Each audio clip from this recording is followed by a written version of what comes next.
Government Television. Welcome to this week's Kern County Board of Supervisors meeting.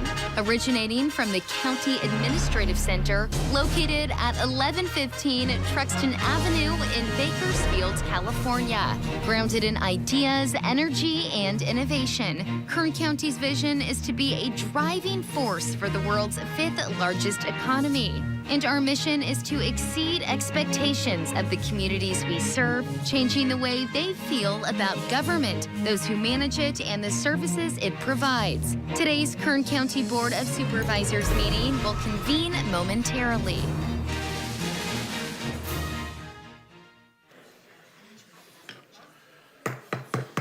Okay, board to reconvene. Madam Clerk, will you please call the roll?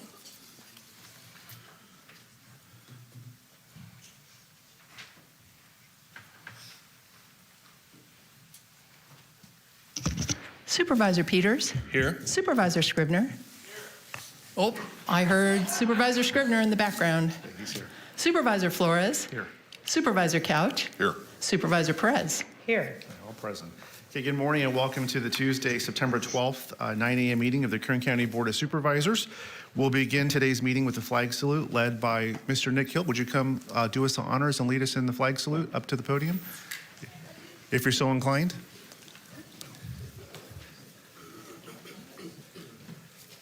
Followed by a moment of meditation, prayer, or silence, whatever you prefer. Thank you, Mr. Hill.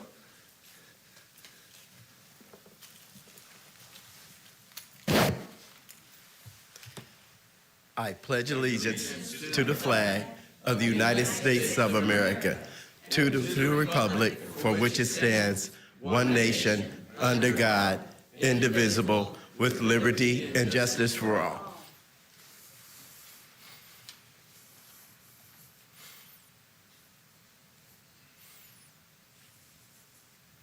Thank you. Please be seated. Okay, at this time, I'd like to call on Nick Cullen, our Director of Animal Services, to introduce our Pet of the Week.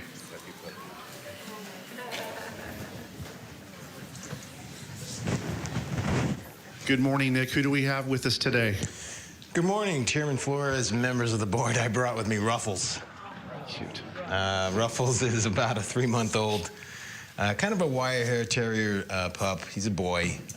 He's going to get a little bit bigger than this, not too much. He's very rambunctious. Don't let his calm demeanor fool you. He is available for adoption at the Kern County Animal Shelter right now. Okay, thank you. Thank you, Ruffles. Thank you, Nick.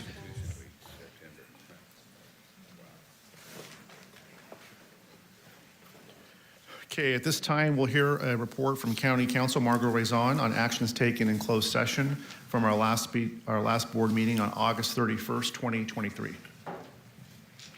Good morning, Chairman, members of the board. At your last board meeting, you did meet in closed session, and you heard items number 102 and 103, and there is no reportable action. Thank you, Ms. Raison. Okay, at this time, we'll consider the consent agenda. There's agendas at the back of the room for anyone wishing to follow along. All items listed with the CA above the item number are considered to be routine and non-controversial by county staff. Consent items will be considered first and may be approved by one motion. If a member of the audience wishes to comment or ask questions regarding an item on the consent agenda, they may do so prior to a vote being taken. A member of the board may remove any item from the consent agenda and it will be considered in its listed sequence with an opportunity for any member of the public to address the board concerning the item before action is taken. A member of the public may also comment on any closed session item. At this time, I'll read the consent agenda. On page 2, item 1 and 8 through 11. On page 3, items 14 through 17. On page 4, items 18 through 24. On page 5, items 25 through 31. On page 6, items 32 through 39. Page 7, items 40 through 48. Page 8, items 49 through 56, and 51 has been withdrawn. On page 9, items 57 through 61. And that includes the remainder of the consent agenda. Is there a motion to approve consent? So moved. Second. We have a motion second. Please cast your vote. Mr. Chairman, excuse me, I have something to read into the record. Sure. I, Board Member Zach Scrivener, will abstain from the following consent calendar agenda items due to a following conflict, and that item is number 42, because of a source of income to my spouse. So, Madam Clerk, please record my abstention on this particular item, even though I will vote on the motion to approve the consent calendar. My vote will only be for those remaining items. Thank you, Supervisor Scrivener. Noted. Okay, members, please cast your vote.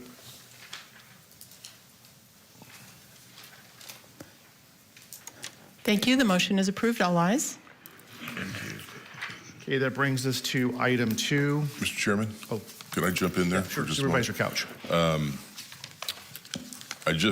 Natisha, I just told you we were going to do this when we came to board member statements, but you will have a rather long wait. So if you don't mind, we can do this right now. I'd like to, on item 11, we just appointed Natisha Johnson to our Civil Service Commission. And she's in the audience today, and I wanted to offer her a moment to say a few words if she'd like. I threw you a curveball already.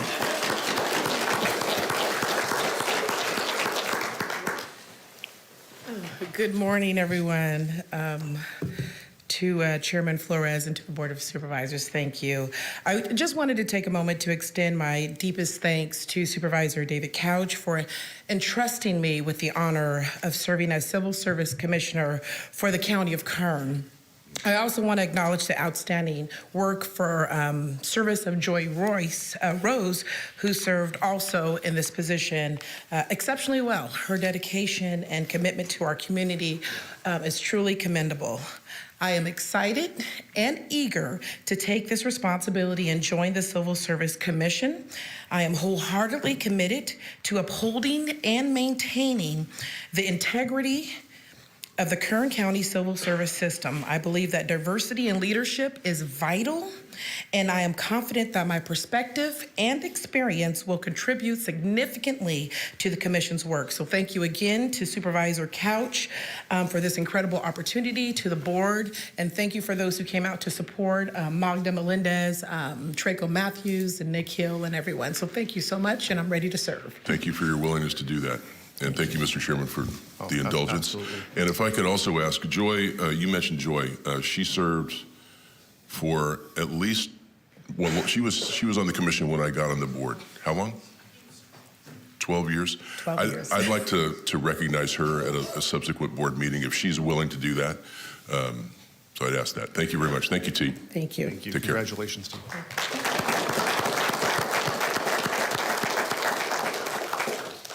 Okay, that brings us to item 2. This is a proclamation to proclaim September 20th through October 1st, 2023 as Kern County Fair Days in Kern County, and Supervisor Perez will be making the presentation. Thank you, Chair. Can Casey please make his way down? And my good friend Mike Olcott. Look at the excitement. I love it. Hey, this is the best, Casey. Bring this person back. Yes. Perez, did you vote? Peters would be happy to vote for me. Okay, yeah, motion second. Please cast your vote.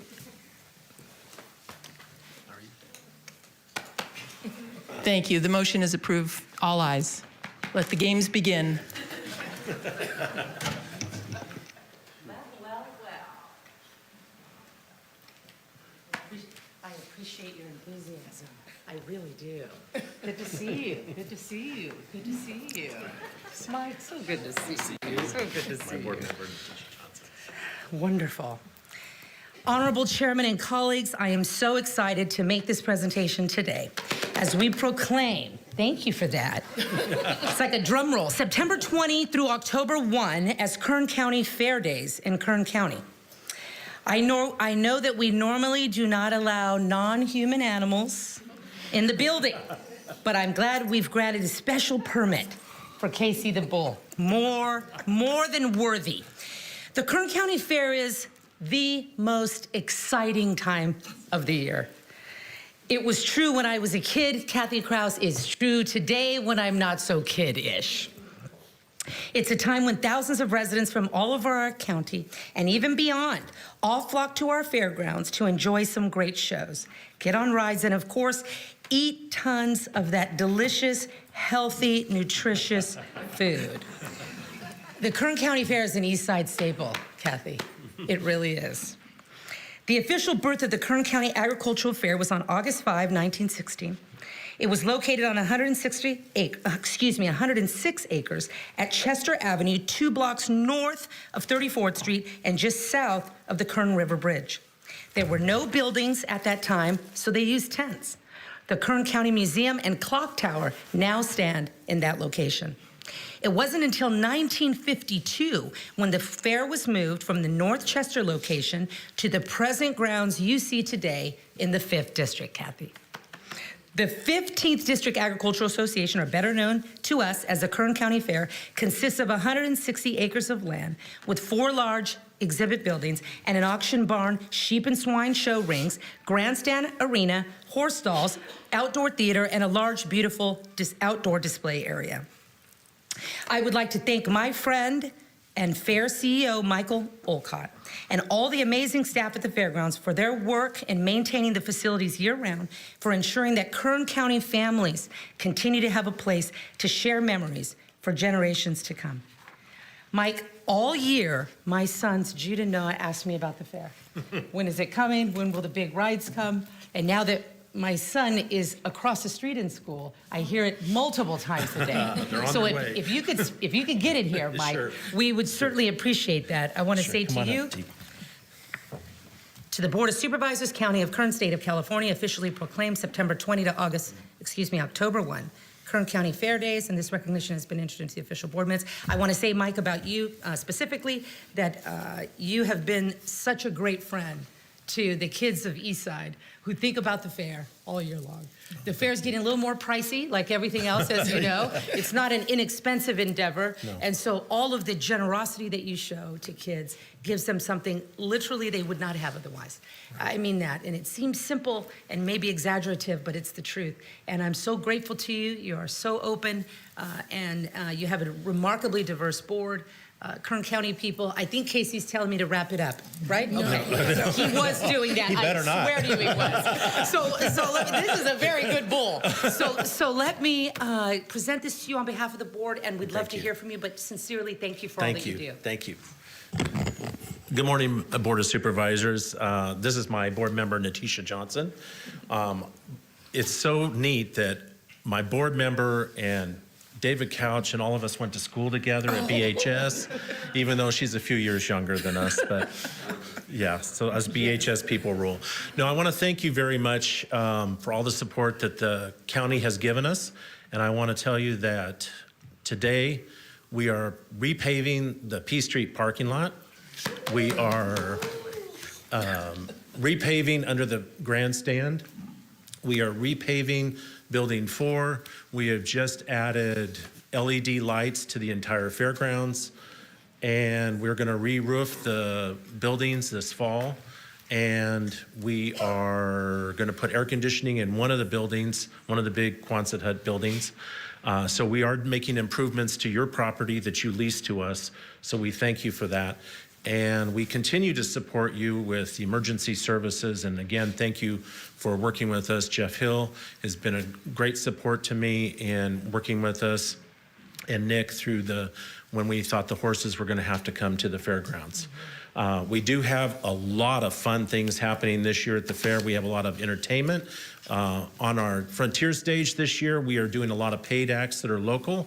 We have Minto Burrow, we have Joe Peters, we have all kinds of paid acts that are going to be there, so come out to see on the Frontier stage. We have a lot of new food booths. We have a lot of new exhibits. This is the first year that youth exhibits in Building 1 has topped over 3,000 entries. So that's incredible. So we're real pleased with that. Livestock continues to grow. We're up in livestock on almost every category. We're one of the largest livestock shows in the state of California, next to the state fair. So I'm very proud of that accomplishment. Would you like to say anything? No, Come on. thank you. Come on, you talk better than I do. No, I think he summed it up, and we just like to thank Kern County for always supporting the fairgrounds.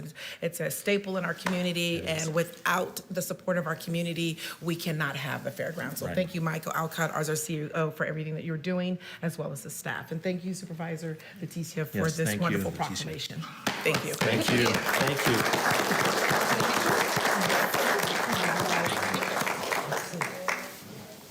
Let me see the proclamation, sir. Casey, they're saying wrap it up again. Can't blame them, huh? One more, look here. Perfect, thank you. Here, bring this person back next year. Mike, thank you so much. Did you want to get one question? No, Okay, thank you. Thank you, Supervisor Perez, and thank you to Kern County Fair. Our next item is item 3. This is to proclaim September 22nd, 2023 as California Indian Day in Kern County, and I will be making the presentation, and I'll make a motion. I'll second. Please cast your vote. The motion is approved. All ayes.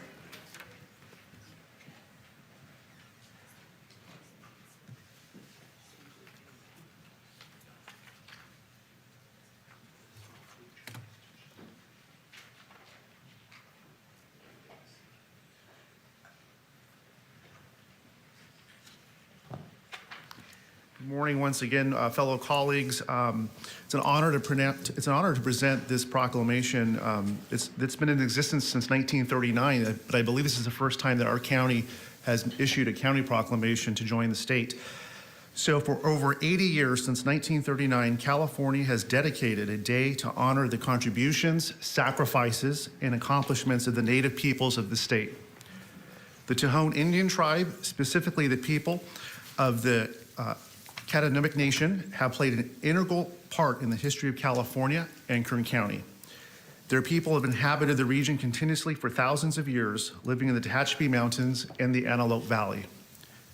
They are guardians of a unique cultural heritage, faithfully passed down through generations and maintained to this day, like events like the annual powwow, which will be coming up shortly. They provide an excellent example of environmental stewardship with long-lasting relationships with the lands, the waters, the animals, and resources of what we now refer to as Kern County. They have demonstrated resilience to transcend the many challenges that colonialism, displacement have imposed upon them, and are a credit to their community for their lineage, bravery, optimism, and cultural strength. You've been here for a millennia, and you will be here for another millennia, and I wish you the best, and thank you for all your contributions to Kern County. At this time, I'd like to ask the Chairman, Octavio Escobedo, if he wants to say a few words. Sure.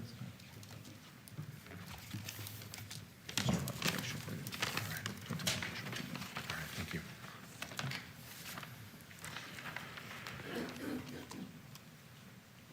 I want to acknowledge Honorable Chairman Flores for this opportunity to come before you guys.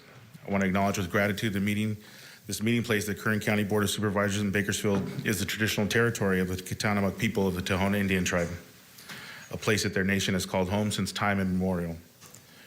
After the Tohono tribal leaders worked for over 15 years petitioning the federal government for recognition, the tribe finally received tribal reaffirmation in January 2012, which reaffirmed the tribe's status as a federally recognized sovereign Indian nation with an established government-to-government relationship with the United States of America. The land on which we gather today and its surrounding areas are still home to many indigenous communities, including our cousins, the Yokut people, the Kiowa Sioux, and the Tubatalabos of the Kern River Valley, and all the other Indian nations people who have settled in Kern County today.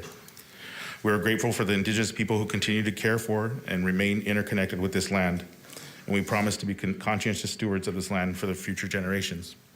And I want to acknowledge what a great day to be acknowledged in this way over 150 years after the state of California declared war on the Indian, that here we are today acknowledging our presence. Oh, thank you. Also, with me, I have several people, my Vice Chairwoman, June Nature, Chairwoman of our Elder Committee, Jackie Lopez, and Mr. Nieto from Tule River.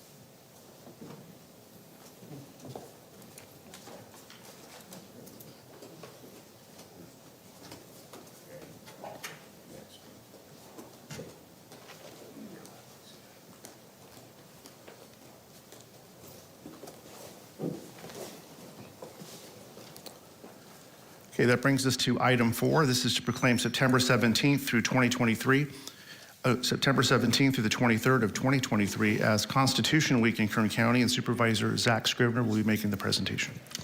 Thank you, Mr. Chairman. Motion on proclamation. Second. Okay, motion second. Please cast your vote. The motion is approved. 4 ayes, 1 absent. Supervisor Perez.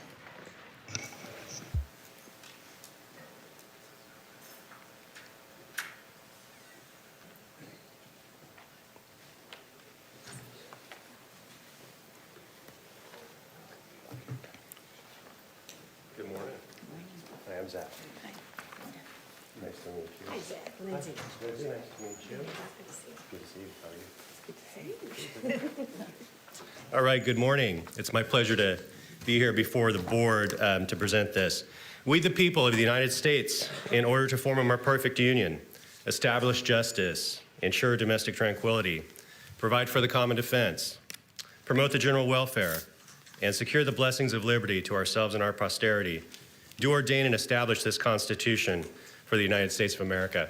So how many of us still remember having that memorized from 8th grade? Probably a few of us still do. These immortal words from the preamble of the United States Constitution have inspired countless Americans for over 2 centuries and are as powerful today as when first drafted.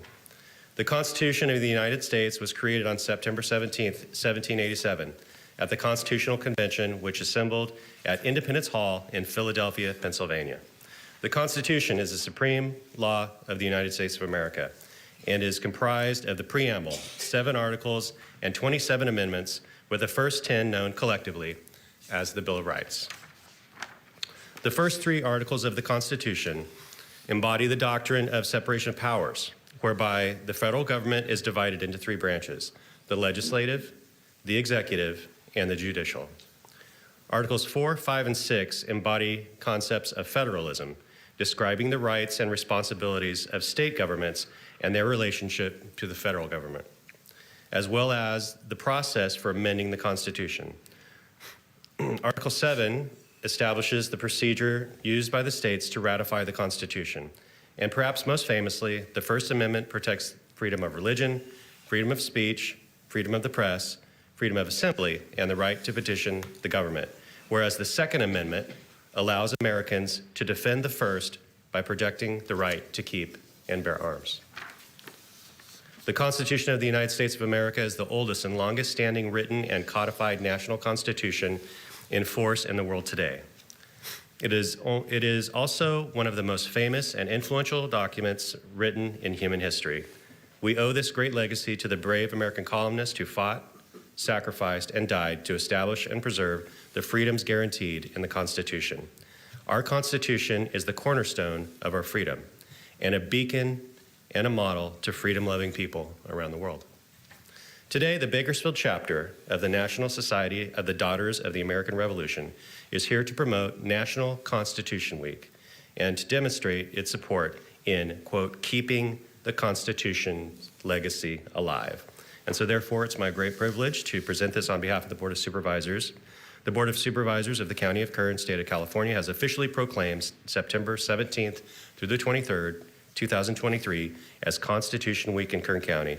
And this recognition has been entered into our official board minutes and signed by Jeff Flores, our Honorable Chairman. So would you please come up and say a few words to us? Yes, thank you. And congratulations. Thank you. Thank you, Supervisor Scrivener, Chairman Flores, and members of the board. My name is Brenda Toller, and I'm the Regent of the Bakersfield Chapter, National Society, Daughters of the American Revolution. On behalf of the Bakersfield Chapter, thank you for this proclamation and the opportunity to tell you a little bit about Constitution Week in our society. For more than a century, the members of the National Society, Daughters of the American Revolution, have dedicated themselves to historical preservation, promotion of education, and encouragement of patriotic endeavors. These goals are as relevant today as they were when the organization was founded in 1890. As daughters, it is our responsibility to celebrate and keep our ancestors' legacy alive. The United States Constitution stands as a testament to the tenacity of Americans throughout history to maintain their liberties, freedoms, and inalienable rights. In 1955, the National Society petitioned Congress with a resolution to set aside September 17th through the 23rd for the observance of Constitution Week.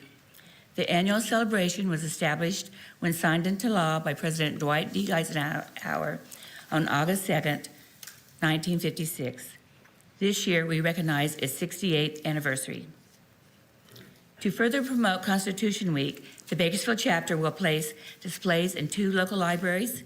The chapter will also distribute 600 pocket constitutions, 600 small American flags, and 600 flag code booklets to Kern County elementary school students. And to kick off the start of Constitution Week, the Bakersfield chapter will hold a Bells Across America event on Sunday, September 17th at the Kern County Liberty Bell. We invite you to attend the program. The event begins at 12:30 p.m. And will conclude at 1 p.m. when everyone in attendance, as well as DAR members across the United States, will simultaneously ring bells to mark the start of the week.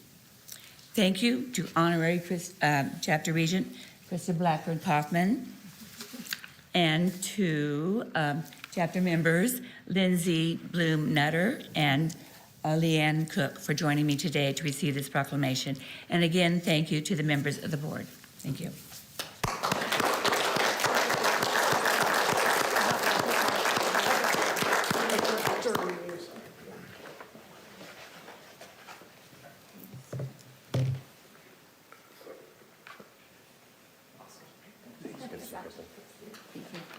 Thank you. Okay, that brings us to items number 5 and 6. This is to proclaim September 2023 as National Suicide Prevention Month in Kern County, and also to proclaim September 2023 as Recovery Month in Kern County. And Supervisor Dave Couch will be making both presentations. So I'm going to present these concurrently, so I'll make a motion on items 5 and 6. Thank you. Second. Okay, motion and second. Please cast your vote.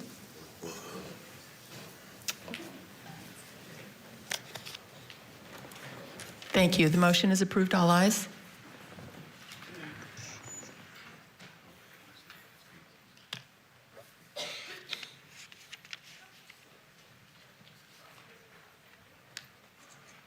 We give them a moment to get everybody down here. They have quite a crowd today.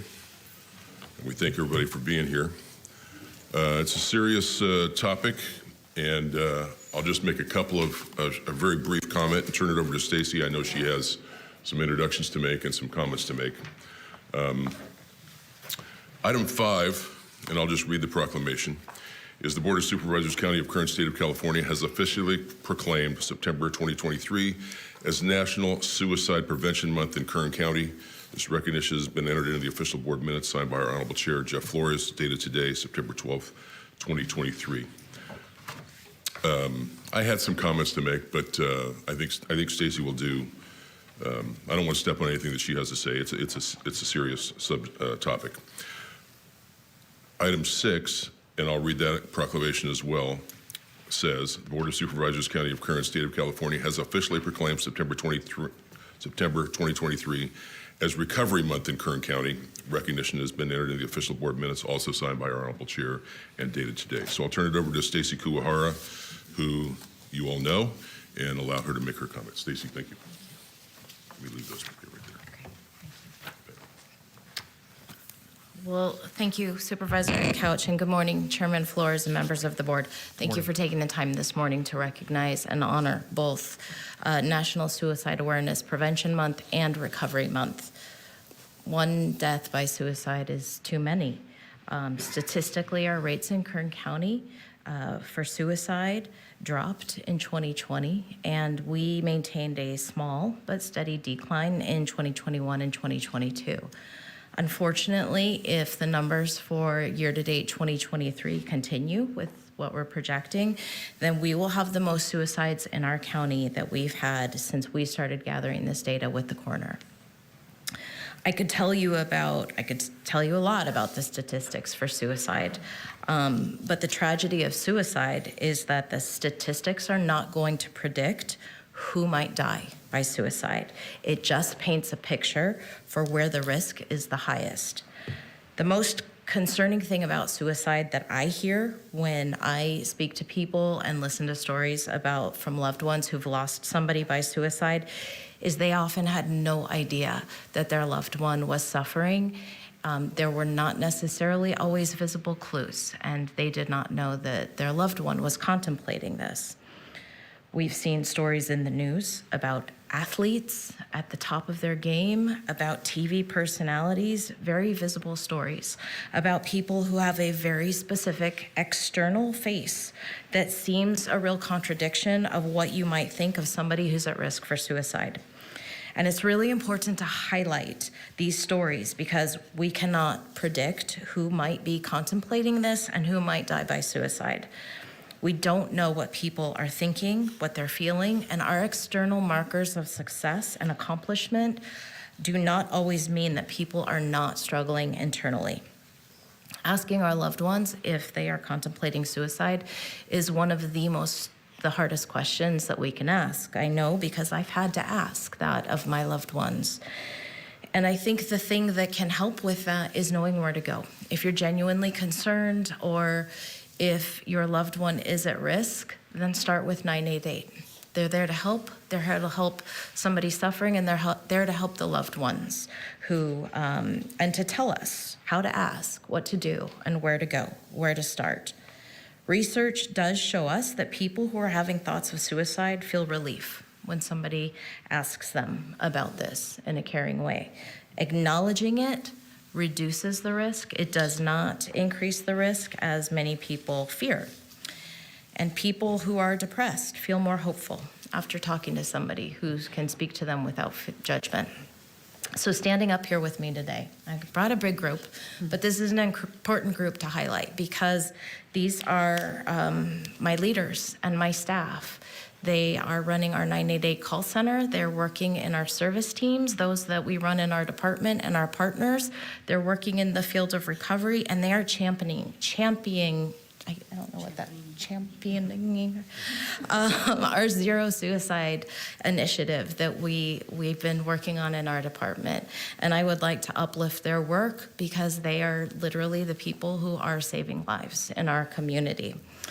So thank you for honoring this. Thank you to the team that is supporting this important effort. And I am going to actually share with you a little bit about recovery, and then I'm going to introduce and hand it over to my partners who are going to tell you more about what we're doing this month. Because recovery goes with suicide. Recovery is an important part of suicide. Our struggles with addiction are also often a part of our struggle with living our life, our obstacles, and they can be very intertwined. And celebrating Recovery Month is an opportunity to celebrate those who are struggling with addiction. It is an opportunity to celebrate the success of those who are on the journey. And again, it's an important opportunity to celebrate our loved ones, our staff, the people in our community who are supporting the recovery journey.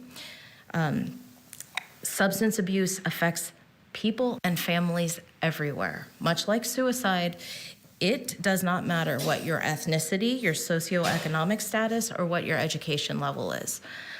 So celebrating suicide awareness, celebrating recovery is incredibly important because it's helping us break stigma. We are striving to encourage people to seek help early. Early intervention is key. We want to educate everyone what resources are available, know where to go when you need the help, and foster and continue to build a supportive community, both for recovery and for suicide awareness. So with that, I would like to introduce Anna Olvera. She's our substance use disorder administrator at Kern Behavioral Health and Recovery Services, and she's going to tell you more about our Recovery Month initiative. Thank you, Stacy. Good morning, Chairman Flores, members of the board. Thank you for having me. September has been celebrated as Recovery Month across the United States since 1989 in order to increase public awareness surrounding mental health and addiction recovery. The Substance Abuse and Mental Health Services Administration launched the celebration in order to provide those in recovery a time to celebrate their successes and to illustrate to those that still struggle that recovery is possible. Recovery Month also celebrates all the staff that help, professionals that help individuals to start and continue their journey of recovery. Today, we continue the celebration in its 34th year, and Kern BHRS is grateful to have the opportunity to highlight that mental illness and addiction are chronic conditions that can be treated, and that there is hope for those affected, for their families, and our community. The permanent tagline for Recovery Month is now every person, every family, every community. This is a reminder to all of us that we can play a part in supporting recovery in Kern County. That can take various forms, such as sharing resources, encouraging our friends or family to seek treatment, learning about naloxone to prevent overdose, talking to our physicians about how they can help, and talking to our youth about the benefits of staying healthy and avoiding all substance use. According to the National Survey of Drug Use and Health in the United States, about 161 million people ages 12 and older used a substance in the past month. 43 million of people aged 12 and older needed substance abuse treatment in the past year. And unfortunately, 41 million of those didn't think they needed treatment at all. These statistics highlight that many people in this country and our county experiment with and use substances from an early age. And although not all of them develop a problem with it, those that do have very negative consequences in many areas of their lives. As community members that want to support recovery and wellness, it's important to encourage our loved ones to get treatment just like they would for any health condition that might be fatal, such as diabetes, hypertension, and heart disease. In this line of work, I've had the fortune of seeking recovery in action by providing treatment service to a number of citizens in our county. What we see in our clinics every day is that transformations and upward spirals happen quickly, and they can be very, very inspiring. Sometimes these changes happen quickly, but we do know that every recovery journey takes hard work, persistence, hope, and support. Finally, I'd like to remind everybody of a few key facts about recovery. Recovery is not a linear path, but it is taken one step at a time and one day at a time. Recovery is definitely not a one-size-fits-all, but anyone can do it with support and openness to the process. And recovery is not something that one achieves or a destination to be reached, but a journey that is felt, lived, and must be celebrated every day. Thank you. Back to you. Thank you. Now I'd like to introduce Dr. Christina Rajlal. She's our Mental Health Services Act Coordinator, and will share with you what we're doing this month to uplift these two themes. Thank you, Stacy. Thank you, Chairman. Thank you, Supervisors. As mentioned, September is a time for reflection within our county for two relevant topics: suicide prevention awareness and celebrating the journey and awareness of recovery. Now, we're already edging halfway through our month, and we've had some major wins in outreach and engagement throughout our community, like participating in outreach at the Crossroads Gun Show at the Kern County Fair, where we distributed free 320 gun safes and medication lock boxes to aid in suicide prevention efforts, and to engage with the public, and gave out hundreds of packs of Narcan for overdose prevention efforts. This is a huge win for us. It's a newer demographic that we haven't always been able to reach. Additionally, this past weekend, we hosted a Kickin' It with Mental Health CSUB Men's Soccer Night, where we were able to engage with an audience of close to 1,300 individuals in promotion of suicide prevention and recovery efforts. This event was the largest attended sporting event for CSUB this year, as they reported to us. And again, this was another newer group of people that we haven't necessarily reached before. So with that, I'd like to introduce you to a campaign that we're continuing this year called the Anchor Box Project. Camden here is showing you a little blue box of hope, and we are giving these out all throughout our county. We're dropping about 1,000 in our county all throughout. When you open up this box, you'll find resources like our 988 number and other valuable hotline numbers. You'll find a card deck of 52 reasons to live. You'll find handwritten caring notes and other mementos whose purpose are to anchor you back to anything that gives you hope to continue going.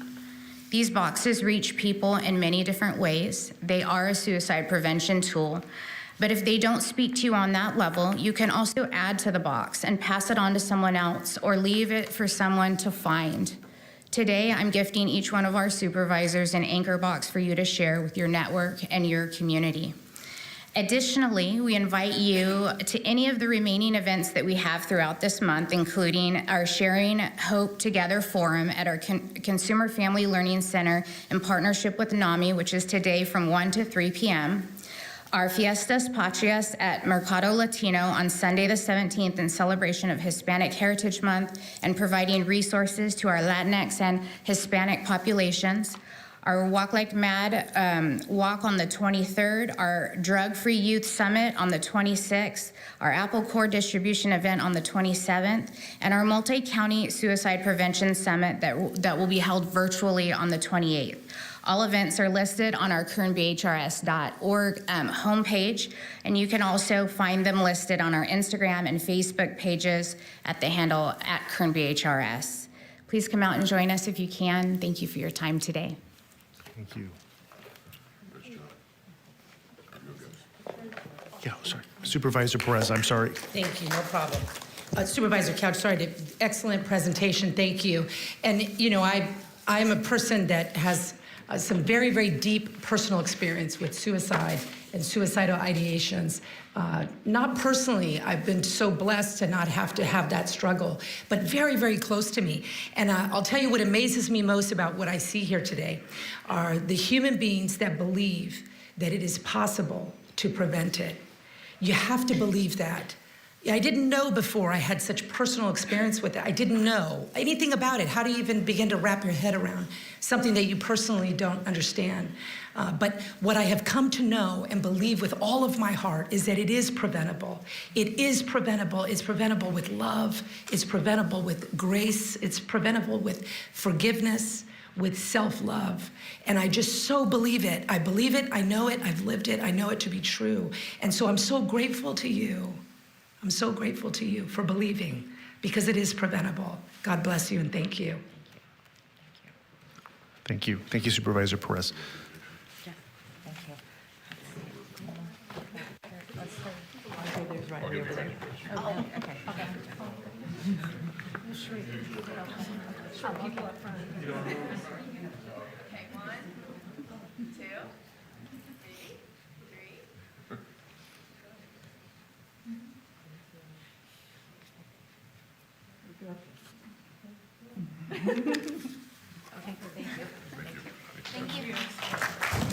Thank you for your work.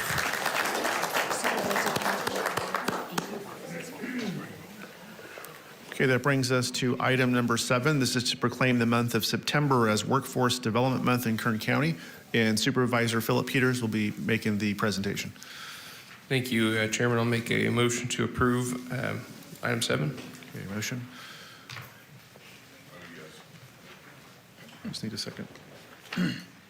Who's second? Second. Second. Okay, motion second. Please cast your vote. Yeah.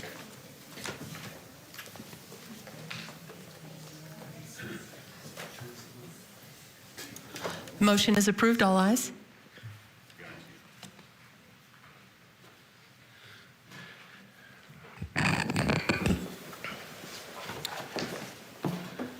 Good morning, Chairman, members of the board. Our board's been asked to proclaim September 2023 as National Workforce Development Month in Kern County. The first board I ever served on actually was Workforce Development Board back when I was working in the oil fields, and I wanted to start getting involved, and really have seen the importance of that throughout my experiences. We live in a rapidly changing environment nowadays, and giving those employees out there, our workforce, the opportunity to learn new skills, to go out and find good paying jobs that they can support their family on. It's extremely important, especially as rapidly things are changing these days. And this is just an opportunity to highlight and celebrate that investment that's being made in workforce development. So I'll go ahead and read the proclamation. The Board of Supervisors of the County of Kern, State of California, have officially proclaimed September 2023 as National Workforce Development Month in Kern County. And this recognition has been entered into the official board minutes and signed by our Honorable Chairman, Jeff Flores. And I will go ahead and turn it over to you, sir. Thank you. Welcome. Good morning, Chairman Flores and Board of Supervisors. I'm Aaron Ellis. I'm your Chief Workforce Development Officer for Employers Training Resource. And before I do make any comments, I've got a short video that we're going to play to highlight our workforce development activities in Kern County this past year. National Workforce Development Month. Workforce development, community, and outreach events. 2022 Kern County Veterans Stand Down. North of the River Chamber of Commerce Business Expo. Inaugural East Kern Career Expo. Launch Your Career Conference and Job Fair. Bakersfield Women's Business Conference. Kern County Career and STEM Expo. Veterans Job and Resource Fair. Emergency Medical Services Job and Resource Fair. Workforce Development Recruitments. July 2022 through June 2023. Workforce Development Staff Training. California Workforce Association 2022 Meeting of the Minds Conference. Association of Farm Worker Opportunity Programs Conference. Workforce Development Apprenticeship Professional Program. Workforce Development Training Programs. Regional Equity and Recovery Partnership for Medical Careers Training. Multi-Craft Trade Unions Pre-Apprenticeship Program. Cafe 1600 Culinary Arts through Bakersfield Adult School. Recycling Lives partners with Bakersfield Adult School. Workforce Development Employer Services. Microbusiness COVID-19 Relief Grant. On-the-Job Training, OJT. Rapid Response. Human Resources Hotline. Other workforce development grants and services. USDA Farm and Food Workers Relief Program. CalFresh Employment and Training. Farm Worker Services. EPIC, Envision, Plan, Innovate, Connect, Young Adult Services.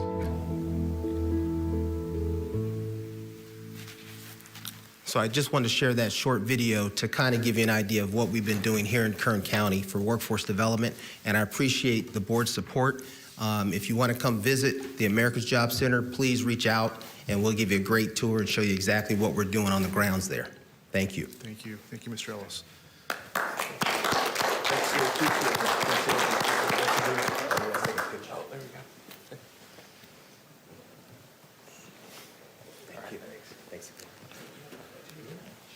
Okay, that brings us to item 12 now under public presentations. This portion of the meeting is reserved for persons to address the board on any matter not on the agenda but under the jurisdiction of the board. Board members may respond briefly to statements made or questions posed. They may ask a question for clarification, make a referral to staff for factual information, or request staff to report back to the board at a later meeting. Also, the board may take action to direct the staff to place a matter of business on a future agenda. Speakers are limited to 2 minutes. Please state and spell your name before making your presentation. Thank you. Good morning. My name is Ralph Robles, R-O-B-L-E-S. I am a veteran.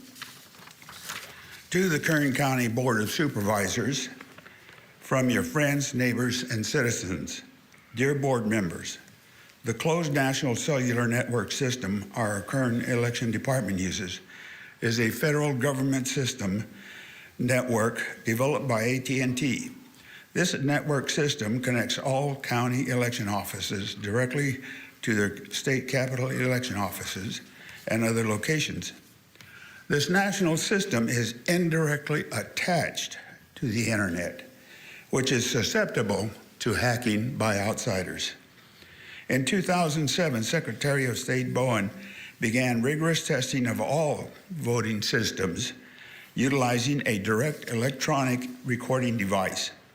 As part of that testing, She required voting system companies doing business in California to provide her test teams access support from the system's developers, keys to unlock the system access panels, security codes, passwords, and system software source code. Voting system vendors and the election community complied with the former secretary's testing requirements. Secretary Bowen gave reasons for requiring these 4 items from the voting system companies in California.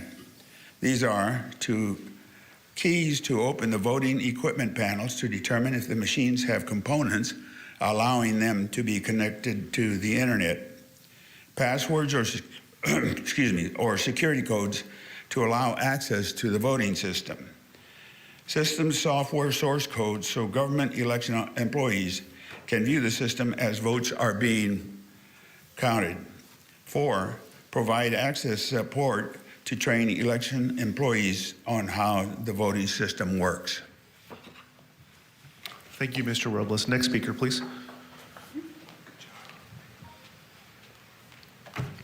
Dennis McLean, MCLEAN. Question: does Kern County have these 4 requirements in the current contract with Dominion Voting Systems Company? The answer to the question is a definite no. No keys, no password, no software source code, and no training.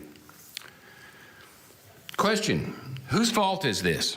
Answer: it's not the Dominion's fault because a vendor can put restrictions in their contracts. It's not Amy Espinoza's fault, who is the new head of the Kern County Elections Department. It's not the fault of the 5 members on the Board of Supervisors.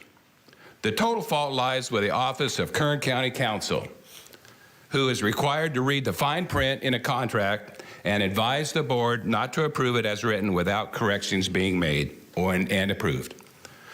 The current voting system agreement by and between Dominion Voting System Incorporated and Kern County reveals its confidential information subsection 13.1 of the contract states, confidential information includes, without limitation, Dominion software source code and associated documentation. Item 3.2, each party shall treat each other's party confidential information as confidential within their respective organizations. Question: because the Kern County Council failed to correct the wording in our 3-year contract with the Dominion Voting Systems, what problem has that created? Answer: it has completely broken the federal and state laws requiring chain of custody of the people's votes. Amy Espinoza, on February 28th, gave an excellent accounting of the responsibilities as her of new head of the election department. On page 33 of her report, under the title Unauthorized Forensic Audit Consequences, it reads, Secretary of State mandates voting systems vendors, security consultants, and county election officials follow the strict chain of custody requirements throughout the election. Thank you. Thank you, Mr. McLean. Next speaker, please. Good morning, Board. Charles Shin, SHINN. Our state constitution states in Article 2, Section 2.5, quote, a voter who casts a vote in our election in accordance with the laws of this state shall have that vote counted, unquote. Section 7 states, quote, voting shall be secret, unquote. But the counting of those secret votes cannot be counted in secret. Unfortunately, our Kern County Elections Department, which includes Amy Espinoza, along with the 19 full-time permanent staff members, and our county IT computer department, cannot verify if the votes are being tabulated correctly, since they are not allowed into our own voting system. This has resulted in our votes being counted illegally in secret during the last several elections.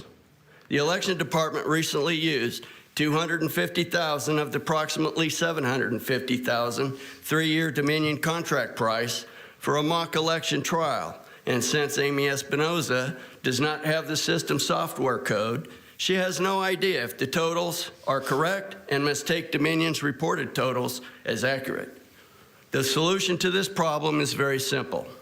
Our county council must contact the current Secretary of State and request that that person share the 4 items that Sacramento has and Kern County does not have. They are the passwords, the software source code, the cabinet keys, and access support for our election department to verify our own voting system totals. Without them, we will need to hand count the ballots. But Sacramento has just voted to pass a bill banning Kern County from hand counting paper ballots of all our elections. This system of counting was used for decades before Dominion machines were purchased. The voters require the Board of Supervisors and our county council to fight Sacramento's takeover and overreach in our elections. Thank you, Mr. Shin.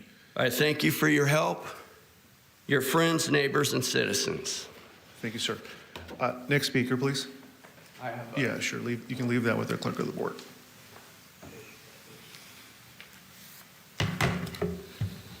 Good morning, Supervisors.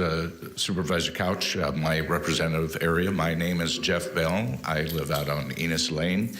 I was recently just reading the story, one of the stories out of the Bible that's pretty not much used, and that is the cleansing of the 10 lepers, the healing.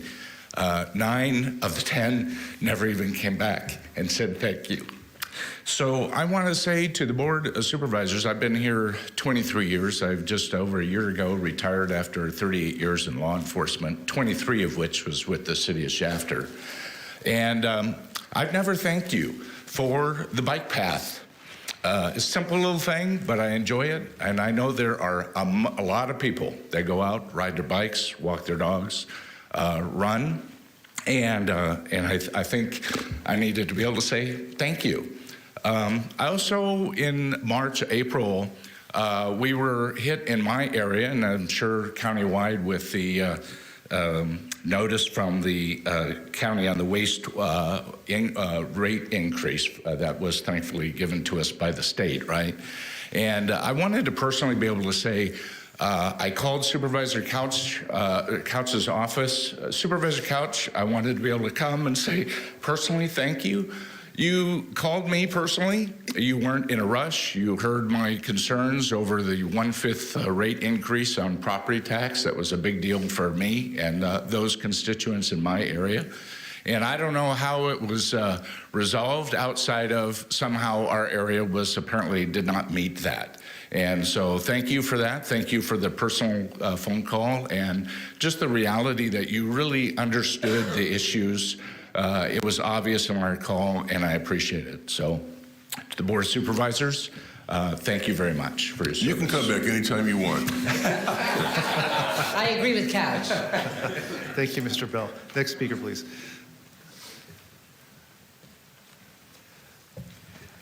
Good morning, Honorable Chairman and esteemed Supervisors.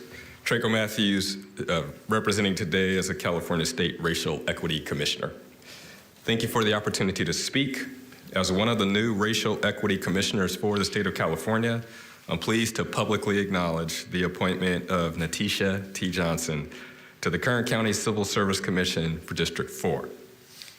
This moment is historic. It represents the first time an African-American woman has been appointed to this distinguished commission.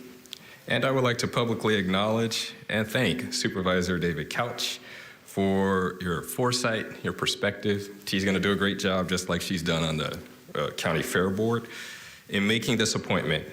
And I would also like to acknowledge and thank Chairman Flores for your appointment of Michael T. Bowers as the first African-American to serve District 3 earlier this year.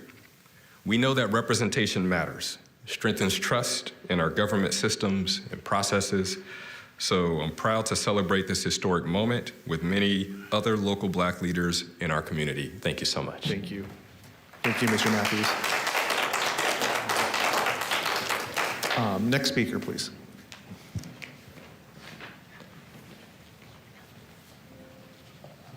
Good morning, Chairman Flores and members of the board. My name is Runa Lemmin, L-E-M-M-I-N-N, and I am the Vice President of the Democratic Women of Kern.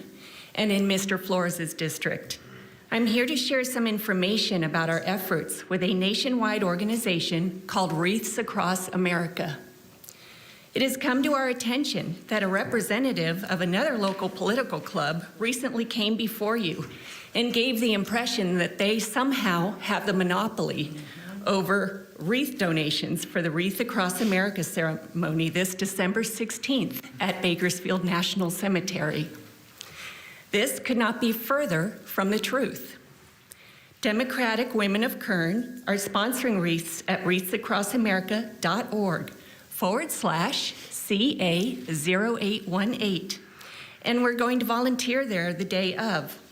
Our page stands out because we signed up for the 2 for 3 plan. For every 2 wreaths sponsored on our page, Wreaths Across America donates a 3rd wreath. This will go a very long way in ensuring that every grave out there gets a wreath this December. We at Democratic Women of Kern stand behind our veterans. In fact, some of us are veterans in this club. And I'm sure you can agree that this should be a nonpartisan event. Since our veterans laying at rest in that cemetery come from all political parties and backgrounds, we should be able to come together in honoring them. One issue that is contributing to the misinformation being circulated is that the site coordinator for this event is not responding to our repeated attempts at contacting him. We have emailed, we have called over many, many weeks now, and no response. So, if anyone here on the board or even in the audience knows a man by the name of Brent Restivo, we would really appreciate your help in contacting him. Thank you, Ms. Lamine. Sure, Supervisor Perez. You know, I didn't know you were going to be here. I had no prior knowledge of this, and I'm just thrilled to see you because I think Democrats should play more of a role in such moments, even though they should be nonpartisan. I was convinced, like you in that presentation, that it was a nonpartisan. I made a commitment publicly, and our office is completely incapable of tracking anybody down. They will not return our calls. They don't want our money, it looks like. And I was so convinced by that presentation that it was nonpartisan. So, you know, my heart is a little broken by that, but I am so thrilled to see you here. And I want to help and be a part of this because it's important. And, you know, I have tons of veterans and service members in my family. I'm sure you do too. Most Americans do. And it certainly is not monopolized by the Democrats or any other group of people. So thank you for being here. I had the same experience as you, so I wanted the public to know that. And I think that is just so unfortunate. But what a positive way to turn that around and be here and do what you're doing. And I want to be supportive in any way that I can. Thank you so much. Thank you. Thank you. Thank you. Next speaker, please. If any, okay. Okay, moving on to our next item. Okay, brings us to board member announcements or reports. I believe Supervisor Peters has an announcement. Thank you. Powers, don't go yet. I'm sorry, Peters. Thank you, Chairman. Kenneth Stewart Small passed away at his home in Bakersfield, California, surrounded by his family on August 19th, 2023, at the age of 80. Stewart, as he was known by those close to him, along with his wife Susie, started Ken Small Construction in 1981. At its peak, KSI employed over 3,100 employees, providing oil field maintenance and construction services in 7 different states. In addition to being a leader in the business community, Ken was an avid hunter, fisherman, stock car racing enthusiast, and world traveler. He's survived by his wife of 45 years, Susie, his son Kevin, and his wife Tuesday, daughter Amy Small Stancliffe, and husband Paul, his son Jason, and his wife Jessica, grandchildren Kyle, Kinzer, Gracie, Keegan, and Reese Stancliffe, and great children Cade, Cole, as well as Cam, who's on the way, along with many loving nieces and nephews. And like many people throughout Kern County, Stewart and his family have been great friends of mine for many years, and he's going to be greatly missed. So I would ask that we adjourn today's meeting in his honor. Absolutely. Thank you, Supervisor Peters. Supervisor Perez. Chairman, thank you so much. Mr. Bowers, I wanted to highlight our event at the park last week, where, if you recall, several years ago, before the COVID outbreak, we met there and we said, you know, we think great things can come to this part of Kern County. We think there's a kind of history here that has cultural roots as deep as they can be, Mr. Bowers. In particular, that community. And I look at Magda there, I look at Traco, I've had these conversations with him. Laura Melendez, my staff, who's from that community, whose family members are still there, grandparents, right? They used to play in that sandbox as kids. I am so, so grateful, so eternally grateful to a number of people that if I don't look at my list, I will mess it up, so forgive me. Ysidra Osby, our Parks Commissioner. Jim Zervis, our valiant CAO. Ellie Soper and Anna Marie from the CAO's office, Jeff Hill, General Services, Carl Brewer, what a good man you are, Carl. Magda Menendez from MAOF, BCSD. I could go on and on and on, but first and foremost to my staff, Christina, who also lives and is vested in that community, to the people in my office who never let us forget about Southeast Bakersfield. Never let us forget about the neighborhoods they grew up in. T, I believe you grew up in that neighborhood, right? The amount of unity and the love that is being poured in that area, Bowers, is special. It's not an accident, and it doesn't happen, overnight, as we know. COVID set us back, but I'll tell you, and of course nobody deserves credit for that, but the way in which folks have, no individual deserves credit. All of us do. Bowers, for coming together and saying, what we have done at that community center, Magda, we can do 10 times more.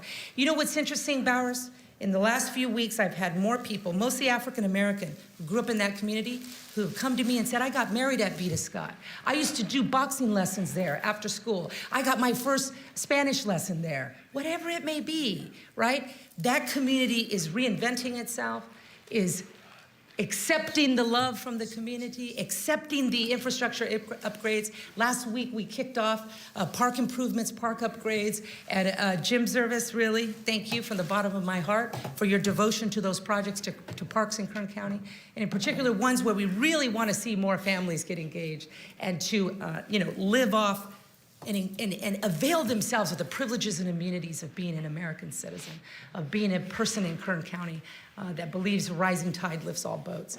And so what we are doing there is the best of us, Bowers.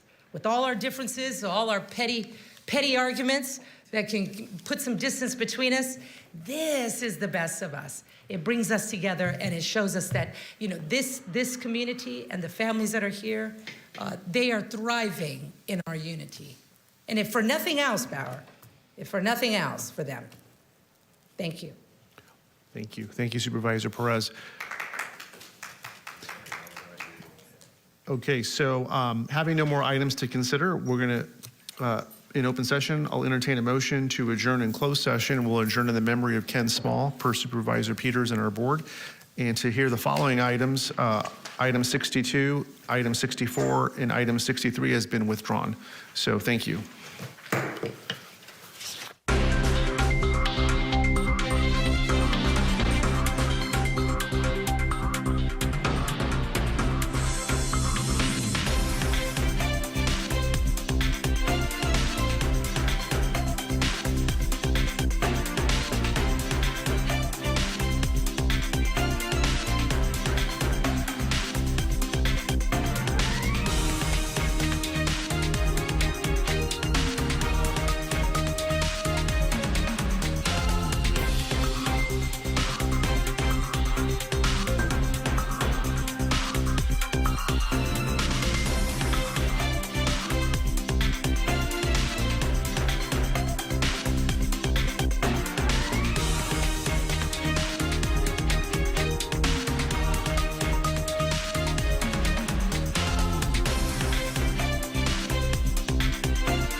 Put your hands behind your heads and keep them there. But in the